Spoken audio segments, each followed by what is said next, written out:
नमस्कार, जय महाराष्ट्र, जय शिवराय. आपण हा जो कोथवडीच्या पुलावरनं आपण 9 नोव्हेंबरला गेलो होतो त्यावेळेला आपण सावध पण केलं बऱ्याच लोकांना की हा पूल एकदम कटाकट आहे, याच्यामधून एकच वाहन जाऊ शकतं. आणि हे 9 नोव्हेंबरचा ह्या पुलाचा हा शेवटचा व्हिडिओ आहे. आणि आता अपघातानं आता आपण पूल बघू शकता. 9 नोव्हेंबरचा हा व्हिडिओ आहे. त्याच्यानंतर 20 डिसेंबरला याच्यावरून पुलावरून एक साधारणपणे 10 ते 15 टनाची गाडी आयशर डंपर 2 खेपा याच्यानं मारल्या त्याने, बरोबर त्या पुलावरून गेला तो.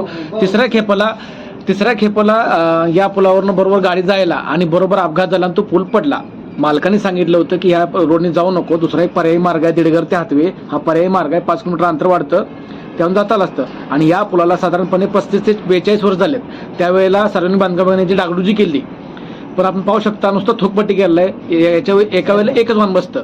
हे बघा आयशर किती मोठा तो पडला तिथे खाली, आणि आयशरचा हा नंबर आहे. जाधव सप्लायर म्हणून त्या मालकाची गाडी आहे. त्यांनी कल्पना दिली त्या ड्रायव्हरला, पण ड्रायव्हरचा आगावपणा, त्याने 2 ट्रिप मारले, शेवटच्या ट्रिपला ती गाडी खड्यात पडली. आणि आता बोर्ड लावलाय आपल्या सार्वजनिक बांधकाम विभागाने की पर्याय रस्त्याचा वापर करा म्हणून, कारण ह्याला पर्याय रस्त्याचा वापर केल्याशिवाय ही वाहनं जाणार